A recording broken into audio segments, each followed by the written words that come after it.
กาดดีขนาดพี่น้องมันนี่แลดเบิ่งกระเทียมกันเด้อเกิดแล้ววะที่ว่าปลูกไว้ก็เกิดเด้อพี่น้องเอ้ยจะเอามาซ้ำอีกก็เด้อเกิดละขน่อยเอาในมันมาปลูกนี่เกิดหลายชงอสกอกอยู่นี่มันห้อยกวางนี่พี่น้องเห็นบ่ห้อยกวางมันมาเล่นอยู่ชวนนี่อันนี้ปลูกนั่นเด็กอะเลือดกินอยู่แล้วกระเทียมนะนี่เด็กมันออกนี่เด็กเห็นบ่นี่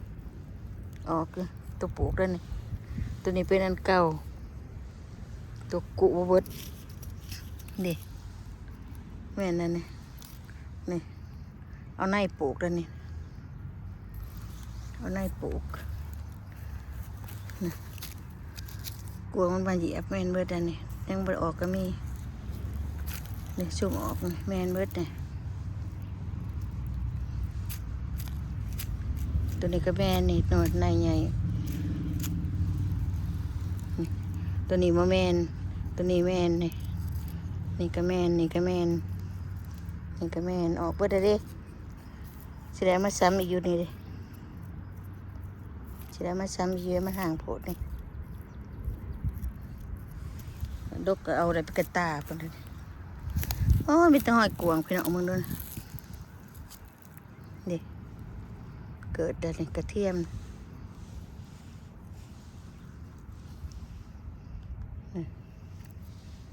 เกิดไปเด็กเบ้ยหอยกวางมันมาเหยียบแม่นเด่นตัวมาปลูกเด่นมันก็ดังออกเลยอีกท้ายเดือนนี่กะเขียวอ่ำขึ้นไปเลยตัวเกิดตัวบ่เกิดแต่ว่ามันจะเกิดอยู่แต่ว่าเกิดช้าเกิดไวนั่นแหละบอกให้พวกเทหญ้าออกอีกสิปลูกอันนี้ใช่นี่ก็เนี่ยหัวเก่าแต่แบบนี้หัวเก่าแล้วนี่บ่ได้ออกบ่ได้นี่บ่เห็นมันขาด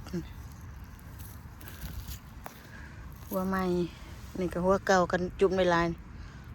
หัวปลูกใหม่กันมันจะมีอันเดียวคันมี2-4ประมาณกีบตื่นนั่นนี่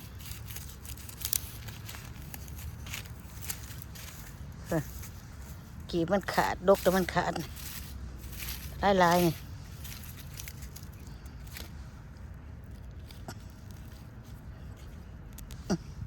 เอาออกซะมันได้โพด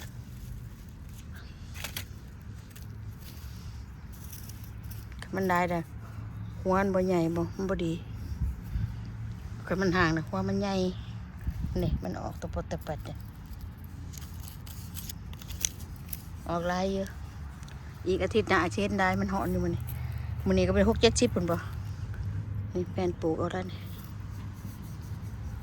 2 วันนะเมื่อวานก็แดดมันนี่ก็แดดโอ้ยหอยกวางกับพวกนี้เหยียบตัวต้นมันนี่แม่นี่หอยกวางนั่นนี่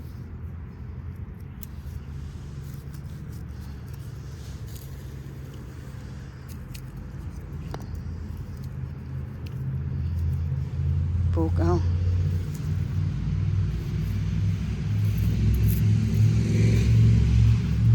จะเอามาซ้ำอีกก่อนจักสิยันนั่นเกิดเบิ่งมันเกิดซะก่อนนี่ได้เนาะนี่หัวหนึ่งอันนี้ก็มีหั่นน่ะแต่ว่าท่านได้ออก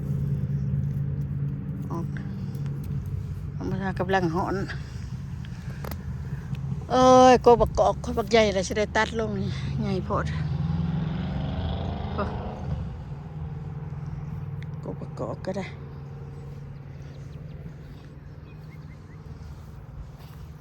แดดอีดีรอพี่น้องเอ้ยมันนี่หอน60-70ปุ่นแล้วมันนี่ดอกแช่ดีกำลังสิแตกตาเด็ก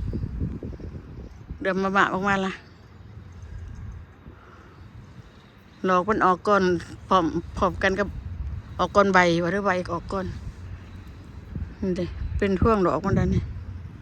ห่วงดอกห่วงใบน้ำกันจะได้กินมักแช่ดีร้ายกับวิจักได้คันมันเวิร์ดตอนนี้วะคันออกมาพวกมันสโนโลก สนุนอันสิตกนะดอกโผล่มาพอดีบ่ได้กินอันน่ะดวงเบิด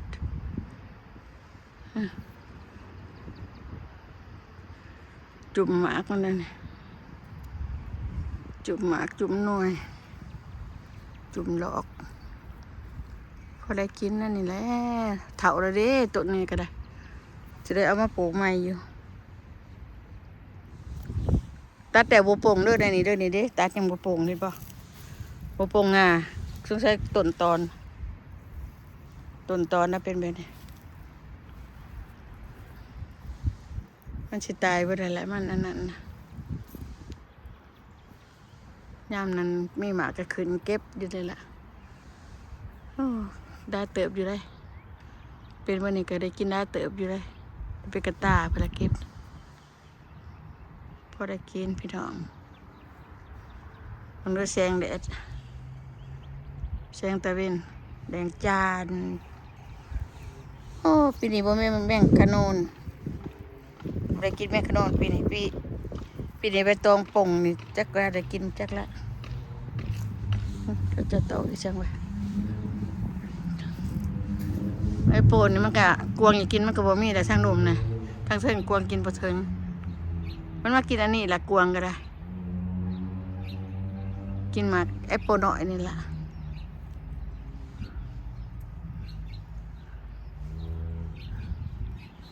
ท่านได้เปิดแอร์เพราะว่ายังหนาวอยู่ยันมันหนาวอีกมีจาก2แอร์ผมได้ขอ3แอร์หน่อยแอร์ใหญ่นี่แอร์ใหญ่คันแอร์หน่อยบางเทื่อว่าจะเปิดแอร์ใหญ่ก็เปิดแอร์หน่อยข้างในแต่ละของมันบ่ได้นอนได้บ่ก็มีไฟจะ2พ่อเมีย2เฒ่า